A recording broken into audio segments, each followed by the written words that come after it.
vedare tinokugamuchirai zvekare kune chimwe chirongwa pano paZim Facebook Secrets and Confessions. Tadzoka zvekare nemamwe mamessages. Regai tibva tapinda mumamessages edu atadzoka takakubatirai.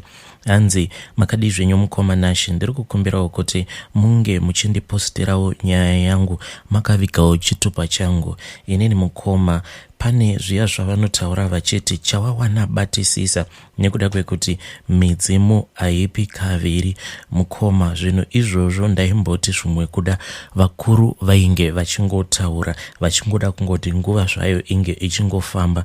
But mukoma, zvakazoitika kwandiri ndakaona kuti ichokwadi kuti chawawana batisisa nekuda kwekuti midzimu haipi kaviri. Mukoma, dai ndanga ndakakwanisa kushandisa mari iyo yandainge ndichibata panguva iyoyo, zvimwe kudana nhasi uno ndingadai ndatova nematraki angu kana kuti ndingadai ndatova nemabhazi. Mukoma, inini ndaifanira kuti ndinge ndichiva mupfumi, but ndakabva ndazotadza kushandisa mari iyoyo nemazvo. Ndingangoti patakasvika muno muSouth Africa ndikabva ndazotanga kuita basa rekudriver matrucks, ndingangoti ndisu madriver ekutanga ainge achibva kuZimbabwe tichitanga kuita izvozvo zvekudriver matruck. Vanhu vazhinji izvi zvekudriver matruck vainge vasingambodi kana kuzvinzwa. Panguva yacho iyoyo vanhu vazhinji vainge vachidriver matrucks vainge vari varungu kana kuti vanhu vanobva kuMalawi nekuMozambique ndo vaiwanzo kudriver matrucks. VekuZambia ndivo vainyanya kudriver matrucks aya anenge aichiita macross border. Panguva yacho iyoyo mukoma, kunyangwe nechitupa waikwanisa kutodriver truck, because kunyangwe mapurisa malicense ekuZimbabwe vainge vasati vava kunyatsokumaziva. Sezvo ndainge ndagara ndiine license rangu iro rainge ratogara riine retest, saka ndakangosubmita maCVs angu pane imwe kambani ndokubva ndatonzwa ndava kutodanwa. Ndichisvika kuya mukoma ndokubva ndatopiwa truck rangu. And my first trip ndakabva ndanzi ndaifanira kuti ndinge ndichienda kunotora mawine bottles awo ainge ari kuCape Town, andaifanira kuti ndinge ndichizodzoka nawo kuJoburg kuno kwandinogara. Mukoma, ndaita sekudaro, then along the way pane umwe mukadzi uyo wandaigara ndichingoona ari pane imwe roadblock, yainge isiri roadblock zvayo hombe, asi mukadzi uyu ainge ari truck officer. Nekufamba kwenguva inini nemukadzi iyeye takazongoramba tongowirirana kumisidziro tazotochinjana manumbers. Mukadzi uyu mukoma ainge akanakisa ari muXhosa, saka ndakazotosvikawo pakutomusvitsa shoko nekuti ndainge ndamuchiva, even though mukoma ndaiva nemudzimai wangu uyo wandainge ndichigara naye, but mukadzi uyu ainge ari mutsvuku, ari munaku, body yake mukoma yainge yakanakisa. Zvakaitika mukoma ndezvekuti panguva iya yandakati ndava kunoroora, ndakangoroorawo out of desperation. Ipapo pandainge ndichiri kumusha, ndainge ndisina kunyatsokutora nguva yangu ndichinyatsokutsvaka mukadzi uyo wandainge ndichida. Saka vadzimai vangu haasi munhu wekuti ndaitozviudza kuti ndiye wandainge ndichida kuti ange achizoita mudzimai wangu kana ndavawo nemari, but zvainge zvingoriwo zvaizvo zvekuti ko ungagoita sei, because panguva yacho mukoma ndaitovawo munhu ainge achitongozvitamburira. Saka vadzimai vangu mushure mekunge ndavapfimba ivo vakabvuma, ndikabva ndangoti chamuka inyama. Hanzi muchembere mukadzi hazvienzani nekurara mugota, even though mudzimai wangu ainge asiri chembere, but she was not my choice. Choice yangu yakazonyatsokubuda mukoma mushure mekunge ndazoita mari. Saka ndaiti mukoma, kana ndiri kumba kuti nditi ndinenge ndichitofarawo pabonde nemudzimai wangu, ndaizototora traffic officer vaya ndobva ndazovaisa mupfungwa. Mushure mekunge ndavaisa mupfungwa ndo pandaizototanga kutoona kutoti zvinhu pabonde zviri kutoendeka. Ndainge ndava kuona mudzimai wangu sechinhu chinosemesa. Iyewo aiti kana akasakumbira bonde kubva kwandiri, neniwo handaizombokumbirawo bonde kuti tinge tichiita bonde. Ende dzimweni dzenguva mukoma, at that time even though ndainge ndichingodriver local, but ndaikwanisa kutoita kana 2 months ndingori paroad, because panguva yacho iyoyo kwaiva neshortage yematruck driver yainge yakanyanyisa. Zvino ndakazoti ndazonyenga traffic officer vaya muXHOSA vaya, then ivo vakabva vandiramba. Apa mukoma chakandirwadza ndechekuti traffic officer ava vainge vadya mari yangu yakati wandei, because ndaitoti pose pandaidarika neipapo pavaiwanzokupaka motikari yavo vachimisa dzimwe motikari, ndaitoti nditomira tobva tatomboita nyaya. Ende chakaitika ndechekuti ivo mukunotaura neni vaisamborakedzera kuti vanondida here kana kuti havandidi, vaisava neansa. Asi manje kuti tinge tichizowana mukana wekuti tionane after work, officer ava vaigara vachingondipa marun around dzamara vazondiudza kuti even though uri munhu ari bo unorakidza kuti mukadzi chaiye unonyatsokugona kuchengeta, but inini handikwanise kuti ndinge ndichipinda murelationship newe because I am a married woman. Ndokubva vazotondirakidza mapictures avo vachiti uri kuonaka kuti I am a married woman, mapictures avo nemurume wavo. Ndikabva ndati alright, it is fine. Saka officer vaya vakabva vazozviona kuti ya vainge vandirwadzisa. Ivo mumwoyo mavo aiso kuti officer ava vairakidza kuti vaiva nepfungwa mbiri, vasingazivi kuti vodanana neni here kana kuti voregedza kudanana neni, because mari vairakidzawo kuti mari vainge vachiida. Ende iniwo mukoma at that time mari yainge yava kuita kunaya, kainge kari kekutotangawo mukoma kuti ndinge ndichiita bank account. Kubva zvandainge ndiri kuZimbabwe tainge tichingoitawo zvekungomhanya nemakombi. Ko nguva yekunovhura bank account waizoiwana kupi? Mushure mekunge ndazohaiwa nekambani iyoyo yakabva yazoprocessa mapepa angu, ndiniwo uyo mukoma ndainge ndava kutofambawo muSouth Africa madiro ndisisina kana fee yekuti ukamiswa nemapurisa unobva wadepotewa nemapurisa. Ende mukoma ndainge ndava kutovhairawo kuti ko ndiniwo ndatovawo nekadhi rekubhengi rinotogarawo riine mari. Ende mari yandainge ndichipiwa pakambani iyoyo yainge iri mari yainge yakawandisa, because pakambani ipapo ndingangoti inini neumwe murume wekuZambia ndisu tega tainge tingoriwo vanhu vatema pakambani iyoyo. Vazhinji vacho vainge vari varungu, ende varungu ava vainge vachingofambira local. Saka mari mukoma taiita yekunokora nemufoshoro tichingopinza mumabank accounts. Saka mari iyi kubva zvayakazotanga kupinda mukoma yakabva yazotanga kundiconfusa.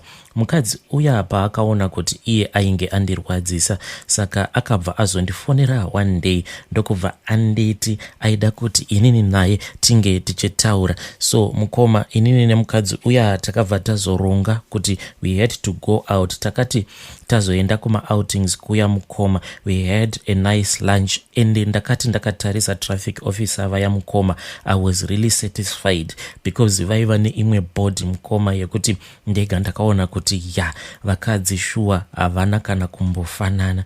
Then vakabva vazondiudza kuti vaiva nemunen'ena wavo, so inini vaisakwanisa kuti vange vachidanana neni, but vaida kuti ndinge ndichizodanana nemunen'ena wavo. Then vakabva vazondirakidza mapictures.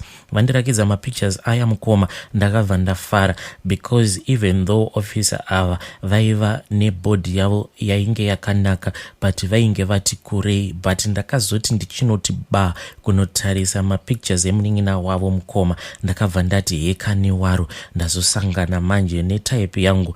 Mwana iyeye aitorakidza kuti ainge akasikirwa inini chete, even though tainge takazvarwa munyika dzakasiyana, but Mwari vachisika inini vachizosara vachizosika mwana uyu. Zveshua vainge vakamuudza kuti kunyangwe zvako wakazvarirwa muSouth Africa, asi wako murume achazouya achibva kunyika yeZimbabwe. Mukoma ndakafara. Pasina kana nguva ndakabva ndazomanikidza officer vaya kuti vaite kuti ndinge ndichizosangana nemunen'ena wavo. Officer vaya ivo vakabva vandiudza kuti sezvo inini ndainge ndava kudanana nemunen'ena wavo, ndini ndaifanira kuti ndinge ndichizotora responsibility yekuti ndivape mari. Then kana ndavapa mari, ivo vobva vazotumidzira munen'ena wavo uyo ainge ari kuEastern Cape panguva yacho iyoyo kuti akwanise kuuya kuzogara navo, so that inini naye tikwanise kuti tinge tichizoonana all the times. Mukoma ndakabva ndati it is fine.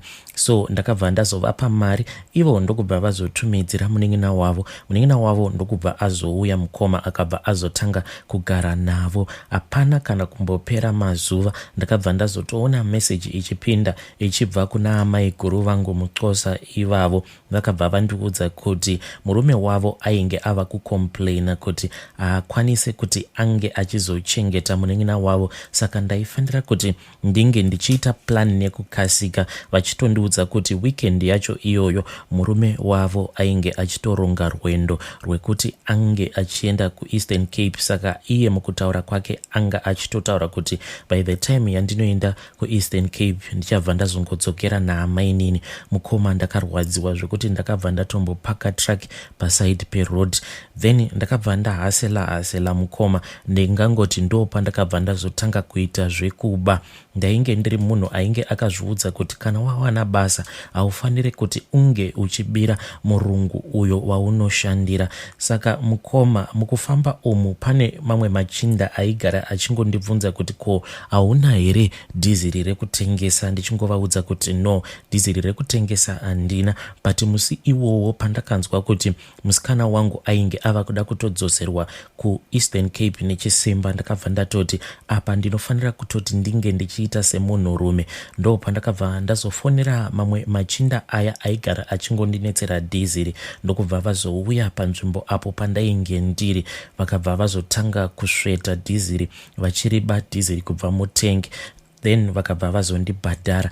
Machinda aya akabva andiudza kuti even matai chaiwo kana uchida kutitengesera matai hapana kana problem. Saka musi iwowo just for testing mukoma ndakabva ndavaudza kuti chimboitai example tione. Then ivo machinda aya ainge achidriva imwe motikari, ndokubva vanditi ndinge ndichivatevera. Ndakabva ndavatevera mukoma. Takabva tazoenda pane imwe kambani iyo inoita zvekusevhisa mataya ematraki. Ndokubva ndazosvikawo ndikabva ndapakawo track rangu as if rainge richitodawo kutosevhisiwawo matai aro. But zvavakaita ndezvekuti vakabva vazonotora matai awo ainge akasakara, ndokubva vazoisa matai iwawo patrack rangu. Vakabva vazobvisa matai manyowani, ndokubva ndatopiwa mari. Within a short period of time mukoma ndakabva ndatoona kuti heya ko ndo maitirwo acho anoitwa mari awa muSouth Africa. Mukoma ndakabva ndazotora mari iya, ndokubva ndamhanya ndikabva ndazonotumidzira amai guru vangu ivavo muXhosa. Vakabva vazonditi inini ndaifanira kuti ndinge ndichizotsvaka imwe accommodation, but accommodation iyi ndaifanira kuti ndinge ndichizoitsvaka kumaraini kwavo ikoko kwavainge vachigara nemuning'ina wavo, sezvo vainge vachiti murume wavo airakidza kuti ainge asingadi kuti ange achigara nemuning'ina wavo. Ndakabva ndati it is fine, but panhau dzerent munofanirawo kuti munge muchizondipawo mukana wekuti nditsvakewo mari yacho. Vakabva vati it is fine bamunini, asi pamunenge muchingonzwawo kuda kuuya kumba kuti muzoona mhuri yenyu munenge muchingouya. Mukoma ndakafara zvisingaiti nichiona kuti ya apa ndainge ndava murudo nengirozi yaMwari, ngirozi yakangoita zvekungodonha kubva kudenga. Mwana iyeye aiyema mukoma, aiti kana akatanga kundiyemera so ndaita manyukunyuku zvekuti kunyangwe ndakarohwa nehope ndaibva ndamutsa track rangu ndobva ndatanga kuenderera mberi nerwendo, sezvo ndainge ndiri munhu uya ainge achibhadharwa per load.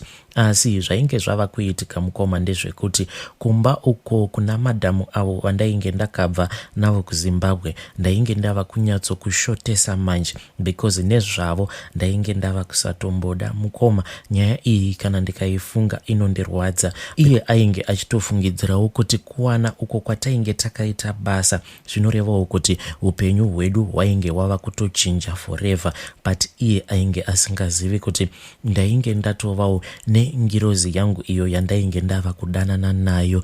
Mari manje mukoma ndo yandainge ndava kungogara ndichingonyudza, sezvo ndiri munhu uya wekuti ndaiwana basic salary. Saka basic salary ndo yainge yava kungosvika kumba. Apa basic salary yainge iri shoma. Ndobva ndangomuudza kuti mwedzi wese wena ndangoita maloads maviri. Izvo ndainge ndichingomurevera nhema. Mari zhinji mukoma yainge yava kungoenda kune bhebhi rangu riya muXhosa. Pasina kana nguva mukoma ndakabva ndaita madhiri ndichisveta dhiziri ndichiunganidza mari ndokubva ndatotsvaka another accommodation. Mukoma takaita kuenda kunotenga ngwanda inini nebhebhi rangu muXhosa iyeyo ndokubva tazadza imba yedu tikabva tatotanga kutorarama kaupenyu kedu karibo. Asi mukoma ndakashandiswa to the fullest because mwana uyu zvaaiita ndezvekuti aikwanisa kungokufonera so uri kubasa obva akuudza kuti I think I am pregnant, ende pose paaindiudza kuti I think I am pregnant neniwo ndaibva ndaita manyawe mukoma ndobva ndazviudza kuti hekani waro ndaita mwana nebhebhi rangu muXhosa. But zvose izvo zvaainge achindiudza zvainge, asi zvose izvozvo zvaainge achindiudza hapana kana chokwadi chaainge achimbondiudza. Ainge akabayirira zvake implant ko taigozivei kuti kune chinhu chinonzi jadel. Mukoma ndakararama nemuXhosa uya ndichingodyiwa. Takazoti zvino tava kuenda towards Christmas mukoma ndakaita kupukutiwa, and at that time madam vainge vaine pamuviri painge patokura. It was almost kuti nguva yavo vange vachienda kunozvara yainge yava kutonosvika. Apa pasina kana preparation, pasina kana chii mukoma. But izvivindi zvandakaita ipapo handifunge kuti Mwari vachakwanisa kundiregerera, because mukoma mwana wangu akatongozvarwa asina kana preparation. Apa inini ndainge ndiri mubishi rekuti ndinge ndichifadzana nebhebhi rangu muXhosa. Takati zvino tava kuenda towards Christmas mukoma takabva tazopiwa mamwe mazibhonasi mupengo. Vamwe vangu vakatenga motikari, vamwewo vakaita zvinhu zvaiva zviine musoro, asi inini mukoma ndakapukutiwa mari iyoyo yose ndikasara ndisina kana sent. Pandakadzoka kumba mukoma tavhara ndakangouya ndakabata kaplastic bag kekuShoprite kainge kaine tumaapple tumaorange nekafruit juice. Madzimai vakabva vafunga kuti zvimwe kuda mari ndo yavadzoka nayo, but mukoma ndakangodzoka zvekare ndakangobata basic salary chete. Ndikabva ndanyepera madam kuti murungu wacho munhu wekuti ainge ava kutanga kutivhara mari, ende situation yepadheni yainge isina kana kumbomira popi. Mazuva avo ekuti vange vachinozvara madam ainge aswedera. Apa pasina kana preparation. Ndikabva ndati zano nderipi, ndokubva ndazotaura nemurungu ndikabva ndamuudza kuti ndainge ndichingodawo kuti ange achingondipawo tumapiece job so that ndikwanise kumbobooster. Murungu akabva ati it is fine. Paiva nezvimwe zvinhu zvainge zvichida kutakurwa over the Christmas holidays. Apa the reason yandakakumbira murungu kuti ndinge ndichishanda over the weekend, it was not because mukoma ndainge ndichida mari yekuti ndinge ndichitengera mwana wangu preparation, but inhau yekuti inini nebhebhi rangu muXhosa tainge tabva mukunetsana, because pane zvimwe zvinhu zvaainge andiudza kuti ainge achida kutenga mushure mekunge ndamupa mari yose iyo yandainge ndawana kubasa apart from my basic salary. But akabva arakidza kuti zvinhu izvozvo zvainge zvisina kumufadza. Saka takabva tatukana zvekuti akatoita zvekutondidzinga kumba ikoko kwandainge ndichimulojera. Ndakarwadziwa mukoma ndokubva ndazodzokera kumukadzi wangu. Zvino mukoma ndakazoti ndava kubasa ndikabva ndamuudza kuti it is fine, I will try kuti ndinge ndichimbopanda kuti ndinge ndichimupa mari iyoyo, because aiti pane imwe phone iyo ainge achida. But the reason why ndainge ndisina kukwanisa kumupa mari iyoyo inhau yekuti painge pasina kana 2 months ndabva mukumutengera imwe blackberry iyoyo mukoma yainge ichidhura. Ndo nguva iya yekuti kwaiva kuine mablackberry. Zvino mukoma ndakazoti ndava kubasa kuya ndakangotora track ndati fambei mukoma. Apo ndainge ndatotaura nemachinda angu aya ndokubva ndatopaka paside peroad tikabva tatotanga kudraina fuel fuel izvo murungu mukoma ainge atumira umwe munhu ainge ari undercover, ainge achiteverera track iroro mukoma. Ndakangoti tichingotanga kungodrena fuel ndokubva tatokaruka rimwe zimurungu ratopaka pasaidi nesu rikabva ratoti ko muri kuitei. Apa rainge rakatobata foni richitotitora mapictures. Mukoma ndakabva ndatoziva kuti pangu painge pandiperera. Ndo madzingirwo acho andakazoitwa basa mukoma. Nanhasi uno mukoma zvinhu zvangu hazvisi kana kumbofamba mune zvakanaka nemari yandakaita mukoma. Kana ndikaifunga so kunyange ndichishanda tumabasa twandinoshanda ndega ndinoona kuti handizombofi futi ndakaita mupfumi, nekuti mukana iwowo ndakatombouona but ndakabva ndazongozviparadzira mukana wacho iwoyo. Vedare ndo meseji yandakatumidzirwa ichibva kuna mukoma vedu anzi Bhebhi Rangu muXhosa, rakandipukuta mari yose.